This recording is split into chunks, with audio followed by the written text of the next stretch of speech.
இந்தியால ஒரு average middle கிளாஸோட சேலரி வெறும் 15,000 இருக்குது. இப்ப நான் ஒரு வீட்டு செலவுல இருந்து காய்கறி வாங்குற வரை எல்லாத்துக்கும் நாம ஸ்ட்ரகிள் பண்றோம்னா, அதே இந்தியால இருக்க அம்பானியும் அதானியும் மட்டும் எப்படி பணக்காரங்களா இருக்கிறாங்க? அதனால்தான் ஆத்தர் கியோசாகி சொல்றாரு, the wealth is not about how much money you make, but how much money you keep, how hard it works for you, and how many generations you keep it for. இதுக்கு சிம்பிளான அர்த்தம், wealth வந்து நீங்க எவ்வளவு சம்பாதிக்கிறீங்க அப்படின்றதுல கிடையாது. நீங்க சேமிச்ச காசுன்றது இன்னும் அதிகமா உங்களுக்கு காசு சம்பாதிக்கிறதுக்கு எவ்வளவு ஹார்ட் ஒர்க் பண்ணுது அப்படின்றதா மீனிங். இப்போ உங்களுக்கு இந்த கேள்விக்கான விட தெரிஞ்சிருக்கும். எஸ், பணம் பணக்காரங்களுக்கு வேலை செய்யுது, அதனால அவங்க பணக்காரங்களாவும் நாம பணத்துக்காக வேலை செய்யறோம், அதனால மிடில் கிளாஸாவும் இருக்கும். இந்த ப்ராப்ளமை சால்வ் பண்றதுக்கு ஆத்தர் எழுதின புக் ஸ்டாட் புவர் டாட். யாரெல்லாம் அவங்க ஃபினான்ஷியல் கண்டிஷனை மாத்த விரும்புறாங்களோ அவங்களுக்கு இந்த புக்ல சில கீ லெசன்ஸ் இருக்கு. இந்த 7 கீ லெசன்ஸை நாம சரியா புரிஞ்சுக்கிட்டா நீங்க வெல்த்தி ஆகிறத யாராலையும் தடுக்க முடியாது. ஸோ சீக்கிரம் வீடியோக்குள்ள போகணும், லைக் பண்ணிட்டு சப்ஸ்கிரைப் பண்ணிக்கோங்க.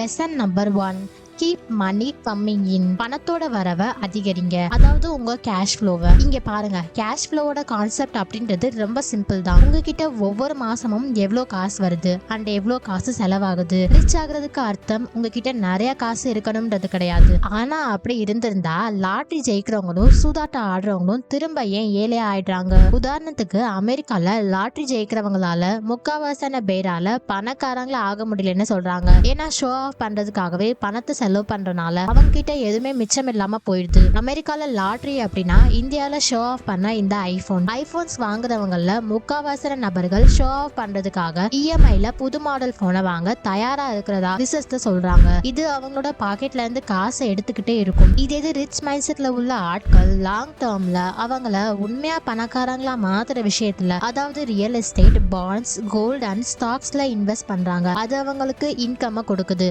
Lesson number 2, saving alone won't make you rich. Mostly bank உங்களை நல்லா தூண்டி விடுவாங்க. உங்களோட பணம் பேங்க்ல இருந்தா அது சேஃபாவும் வளரவும் செய்யும் அப்படின்னு சொல்லுவாங்க. ஆனா நீங்க கவனிச்சு பாத்தீங்கன்னா உங்களோட காசு நம்பர்ஸ்ல வேணா க்ரோ ஆகுமே தவிர அதோட வேல்யூ அண்ட் பர்ச்சேசிங் பவர் அப்படின்றது கம்மி ஆகிட்டே போகுது. ஏன்னா பேங்க்ஸ்ல இருந்து உங்களுக்கு மேக்சிமம் கிடைக்கிறதே 3ல இருந்து 4% வட்டி தான். அதுவே இன்ஃபிளேஷன் அப்படின்றது 8% இந்தியாவில் இருக்குது. இப்படி இன்ஃபிளேஷன் வளர்ந்துட்டு இருக்கப்போ ஒரு விஷயம் 100 ரூபாய் இருக்குதுன்னா அடுத்த வருஷம் அதோட விலை அப்படின்றது 107 இல்ல 108 ஆயிட்டு இருக்கும். ஆனா பேங்க்ல இருக்க உங்களுடைய பணம் அப்படின்றது 100 ரூபாய் இருந்துச்சுன்னா அது 103 இல்ல 104 தான் ஆகும். இப்ப நீங்களே பாருங்க, உங்களோட காசு பேங்க்ல வளருதா இல்ல கம்மியாகுதா அப்படின்னு. சோ நீங்களே உங்களை சுத்தி பாருங்க. பேசிக் பொருட்களோட விலை, அதாவது எண்ணெய், சோப்பு, மளிகை ஜாமான் அப்படின்னு இது எல்லாத்தோட விலை பாத்தீங்கன்னா டே பை டே வேகமா இன்க்ரீஸ் ஆயிட்டே போகுது. ஆனா இன்ஃபிளேஷனை நம்மளால கண்ட்ரோல் பண்ண முடியாது அப்படின்றப்ப இது அதிகமா தான் ஆகும். ஆனா நம்மளுடைய காசை சில நேரத்துல முதலீடு செய்யணும். இதனால நம்மளுடைய காசு அப்படின்றது இன்ஃபிளேஷன் ரேட்டை விட அட்லீஸ்ட் வேகமா வளரணும். நம்ம பணத்தோட பர்ச்சேசிங் பவரும் வேல்யூவும் மெயின்டைனா இருக்கணும். இதுக்கு தான் இன்னைக்கு டைம்ல index fund and mutual funds அப்படின்றது பல மடங்கு பெட்டரா ஒர்க் ஆயிட்டு இருக்கு. நாம பேங்க்ல காசை வைக்கிறது பதிலா இந்த மாதிரியான ஃபண்ட்ஸ் நாம இன்வெஸ்ட் பண்றப்போ 12 இருந்து 15% வரை நமக்கு ஆனுவல் ரிட்டர்ன்ஸ் அப்படின்றது கிடைக்குது. ஸோ உங்களோட பணம் அதோட வேல்யூ அண்ட் பர்ச்சேசிங் பவர் குறையாம இருக்கணும்னா நீங்க அதை இன்வெஸ்ட் பண்ணுமே தவிர பேங்க்ல பூட்டி வைக்க கூடாது. Lesson number 3, create assets not liabilities. நாம ஆசெட்ஸ் அண்ட் லயபிலிட்டிஸ்க்கு இடையில இருக்க வித்தியாசத்தை தெரிஞ்சுக்கணும். நம்மளோட பாக்கெட்ல எதெல்லாம் காசு போடுதோ அது ஆசெட் அண்ட் நம்மளோட பாக்கெட்ல இருந்து எதெல்லாம் காசு எடுக்குதோ அதெல்லாம் லயபிலிட்டிஸ். நீங்க ஒரு வீட்டுல இருக்கப்போ அதோட மெயின்டெனன்ஸ் பில்ஸ், ப்ராப்பர்ட்டி டாக்ஸ் அப்படின்னு எல்லாத்தையுமே நீங்களே கட்ட வேண்டியது இருந்துச்சுன்னா அப்போ அது உங்களுக்கு ஒரு ஆசெட் இல்ல லயபிலிட்டி. இதுவே டே பை டே உங்களோட பாக்கெட்டை காலி ஆக்கிட்டு இருக்கு. அதுவே உங்களுக்கு இன்னொரு வீடு இருக்கு, அதை நீங்க எக்ஸ்ட்ராவா ரெண்டுக்கு விட்டுருக்கீங்க அப்படின்னா அங்க இருந்து உங்களுக்கு ரெகுலர் மந்த்லி இன்கம் கிடைச்சிட்டு இருக்குன்னா அப்ப இது வந்து உங்களுக்கு ஒரு ஆசெட். ஃபார் எக்ஸாம்பிள், வாரன் பஃபெட்டுக்கு ஜஸ்ட் ஒரு 7 ஸ்டாக்ஸ்ல இருந்து மட்டுமே 52 பில்லியன் டிவிடெண்ட்ஸ் ரிசீவ் ஆகியிருக்கும். இப்படி நீங்க எந்தெந்த விஷயம்லாம் உங்களுக்கு கேஷ் கொண்டு வருதோ அதெல்லாம் ஆசெட்ஸ். எந்தெந்த விஷயங்கள்லாம் உங்களோட காசு காலி பண்ணிட்டு இருக்குன்னு ஒரு டைம் உட்காந்து உங்களோட பேங்க் அக்கௌண்ட்டை செக் பண்ணி பாருங்க. உங்களோட கேஷ் ஃப்ளோ நெகட்டிவா இருந்தா நீங்க செலவுகளை தான் பண்றீங்க, ஆசெட்ஸை கிரியேட் பண்ணல. சரி, எந்தெந்த ஆசெட்ஸ்லாம் உங்களுக்கு பணத்தை கொடுக்கும்னு தெரியலனா நீங்க இந்த வீடியோவை செக் பண்ணி பாருங்க. Lesson number 4, learn more earn more. நமக்கு வெறும் ஒரு வேலை செய்யணும், ஏதோ செஞ்சு பணத்தை சம்பாதிக்கணும். ஸோ வீட்டோட செலவை அப்பதான் பார்த்துக்க முடியும். ஸோ தட் நமக்கு ஒரு சாப்பாடு கிடைக்கும். 90% ஆட்கள் 9 to 5 ஜாப்ல இருந்து வீட்டுக்கு வராங்க அண்ட் மிச்சம் இருக்க சமயத்தை ரீல்ஸ் பார்த்துட்டு வேஸ்ட் பண்ணிடுறாங்க அண்ட் வேற எதுவுமே கத்துக்கிறதுக்கு ட்ரை பண்றது இல்ல. ஆனா ராபர்ட் கியோசாகி சொல்றாரு, வேலையை கத்துக்கிறதுக்காக பண்ணணும், பணம் சம்பாதிக்கிறதுக்காக பண்ணக்கூடாதுன்னு. ஒரு வாட்டி என்ன ஆச்சுன்னா, ராபர்ட் சிங்கப்பூர்ல ஒரு லேடிக்கு இன்டர்வியூ கொடுத்துட்டு இருந்தப்போ அந்த லேடி ரிப்போர்ட்டர் வந்து ராபர்ட் கிட்ட ஒரு கேள்வி கேட்டாங்க. சார், நீங்க பெஸ்ட் செல்லிங் ஆத்தரா எப்படி ஆனீங்க?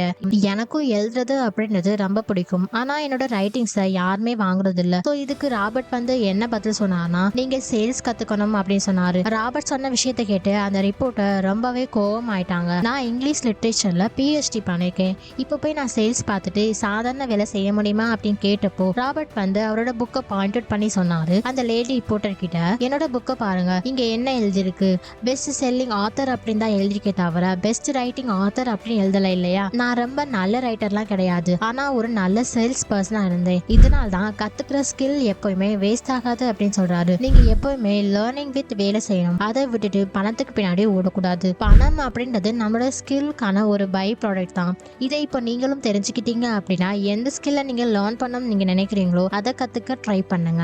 Lesson number 5, stay calm with money. Rich dad poor dad புக்ல ராபர்ட் சொல்றாரு, எப்படிலாம் எமோஷனல் மக்களோட ஃபினான்ஷியல் டிசிஷனை பாதிக்குது அப்படின்னு. அப்படி நம்மளோட உணர்ச்சிகளை நாம கட்டுப்படுத்த முடியலன்னா பணம் சார்ந்து நாம நிறைய தவறான முடிவுகளை எடுத்துருவோம். இதனால பொருளாதார ரீதியா நமக்கு தான் பெரிய இழப்பு ஏற்படும். ராபர்ட் 2 விதமான எமோஷனலை நமக்காக சொல்றாரு. அது வந்து ஃபியர் அண்ட் கிரீட், அதாவது பயம் மற்றும் பேராசை. முதல்ல பயம் அப்படின்றது, நிறைய பேர் ஃபினான்ஷியலி ரொம்ப ஸ்ட்ரகிள் ஆகுறாங்க, ஏன்னா அவங்க இன்செக்யூரா இருக்காங்க. இந்த பயத்தினால தான் அவங்க வெறும் வேலையை மட்டும் கிடைக்கிற சம்பளத்தை மட்டும் டிபெண்ட் ஆனவங்களா இருக்கிறாங்க. 9 to 5 ஜாப் செய்யற ஒரு நபர் இந்த விஷயத்த யோசிக்கிறனால தான், அதாவது பயப்படுறனால தான் எந்த ஒரு ஃபினான்ஷியல் இன்வெஸ்ட்மெண்ட்டுமே பண்றது கிடையாது. அப்படியே அவங்களோட காசு அப்படின்றது மூழ்கிச்சுனா என்ன ஆகும் அப்படின்னு நினைக்கிறாங்க. இந்த பயம் தான் அவங்கள ரேட் ரேஸ்லயே சிக்க வைக்குது. இங்க அவங்க வெறும் வேலையில இருந்து மட்டும் சம்பாதிப்பாங்க அந்த செலவு கூடவே சிக்கி இருப்பாங்க. ரெண்டாவது எமோஷன் வந்து பேராசை. பேராசை அவங்கள தவறான முதலீட செய்ய வைக்கிறதா கியோசாகி சொல்றாரு. எப்பெல்லாம் மக்கள் சீக்கிரமா பணக்காரனா ஆகணும் அப்படின்ற எண்ணத்துல முதலீடு செய்யறாங்களோ அப்போ அவங்க சரியா யோசிக்காம புரிஞ்சுக்காம தவறான முடிவுகளை எடுத்துறாங்க. இந்த பேராசை தான் அவங்களை எந்த ஒரு ரிசர்ச்சும் செய்யாம அவங்களை இன்வெஸ்ட் பண்ண வைக்குதுன்னு சொல்றாங்க. உதாரணமா நாம பணத்தை பிட்காயின்ல போட்டு ஏமாந்த பல பேரை சொல்லலாம். அதனால எந்த ஒரு இன்வெஸ்ட்மெண்டா இருந்தாலும் பயத்தினாலையும் பேராசைனால நாம இன்வெஸ்ட் பண்ண கூடாது. அதெல்லாம் நாம யோசித்து கத்துக்கிட்டு நாம நம்மளுடைய பணத்தை முதலீடு பண்ணணும். லெசன் நம்பர் 6,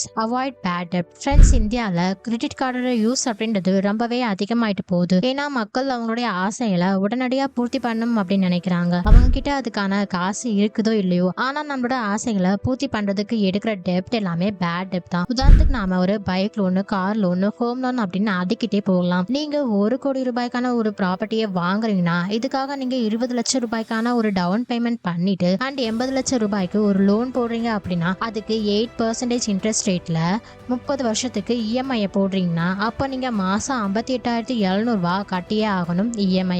ஆனா அப்படி இதே ப்ராப்பர்ட்டியை நீங்க ரெண்டல்ல விட்டீங்கன்னா அண்ட் உங்களுக்கு 6ல இருந்து 7% ரெண்டல் ஈல்டு கிடைச்சாலும் அப்போ உங்களுக்கு ஒவ்வொரு மாசமும் 60ல இருந்து 70,000 ரூபாய் மட்டுமே ரெண்டல் இன்கமா ரிசீவ் ஆயிட்டே இருக்கும். இதுல இருந்து உங்களோட EMIயும் போயிடும் அண்ட் 30 வருஷத்துக்கு அப்புறம் இந்த ப்ராப்பர்ட்டியும் உங்களோட ஆயிரும். அதுவும் உங்களோட ப்ராப்பர்ட்டியோட வேல்யூ அப்படின்றது ரொம்பவே இன்க்ரீஸ் ஆயிடும். அப்போ இங்க குட் டெப்ட் அப்படின்றது பணம் சம்பாதிக்கிறதுக்கான வழியா இருக்குது, ஆனா பேட் டெப்ட் அப்படின்றது உங்களுடைய பணத்தை எடுக்கிறதுக்கான ஒரு வழியா இருக்குது. Lesson number create a business. உலகத்துல இருக்க 90% ஆட்கள் எப்பயுமே பணக்காரனா ஆக முடியாம போறதுக்கு இதுதான் ரீசன். அதாவது அவங்க ஒரு ஜாப் பின்னாடியே ஓடிட்டு இருப்பாங்க. அதுவே உலகத்தோட 10% ஆட்கள் மைண்ட் தேர் ஓன் பிசினஸ். ஒரு நபர் அப்படி ஒரு பெரிய கம்பெனில மேனேஜரா இருக்காருன்னா அண்ட் ஒவ்வொரு மாசமும் ஒரு ரெகுலர் சேலரி சம்பாதிக்கிறாரு அப்படின்னா, ஆனா அவரை ஏதோ ஒரு காரணத்தினால கம்பெனியை விட்டு வெளியே அனுப்பிட்டாங்கன்னா அப்போ அவர் என்ன செய்வாரு? இதுவே இன்னொரு நபர் ஒரு பிசினஸ் இல்ல ஆசெட்ஸ், அதாவது ரியல் எஸ்டேட் இல்ல ஸ்டாக்ஸ்ல ஏர்ன் பண்றாரு அப்படின்னா அது வந்து அவருக்கு பாசிவ் இன்கம் கிடைச்சிட்டு இருக்கப்போ அவருக்கு வேலை செஞ்சாலும் செய்யலனாலும் ஒண்ணுமே ஆகாது. அப்ப இந்த 10% பணக்கார ஆட்கள் வேலை இல்ல, பிசினஸ் இல்ல, முதலீடு தான் செய்யறாங்க. சோ இந்த 2025ல உங்களுடைய பிசினஸ் நீங்க மைண்ட் பண்ணுங்க அண்ட் வெறும் சம்பளத்தை மட்டும் நீங்க டிபெண்ட் பண்ணிருக்க கூடாது. எது உங்களுக்கு தொடர்ந்து இன்கம் சம்பாதிச்சு கொடுக்குமோ இந்த மாதிரியான ஆசெட்ஸ்ல இன்வெஸ்ட் பண்ணுங்க. ஸ்டாட்ஸ் சொல்லுது, பணக்கார ஆட்கள் அவங்களோட இன்கமோட 30 to 50% இன்வெஸ்ட் பண்றாங்களாம். அதுவே ஆவரேஜான மிடில் கிளாஸான ஆட்கள் அவங்களோட இன்கமோட 5% விட தான் கம்மியாக இன்வெஸ்ட் பண்ணுறதா சொல்கிறாங்க. ஸோ ஃப்ரெண்ட்ஸ், இதுதான் இந்த 7 லெசன்ஸ். இதை அப்படியே நீங்கள் டிட்டோவா இந்த 2025 கற்றுக்கிட்டீங்க அப்படின்னா அப்போ நீங்கள் பணக்காரங்களா ஆகிறது யாராலையும் தடுக்க முடியாது. Stay tuned. Until then, bye from Will's Text and do subscribe.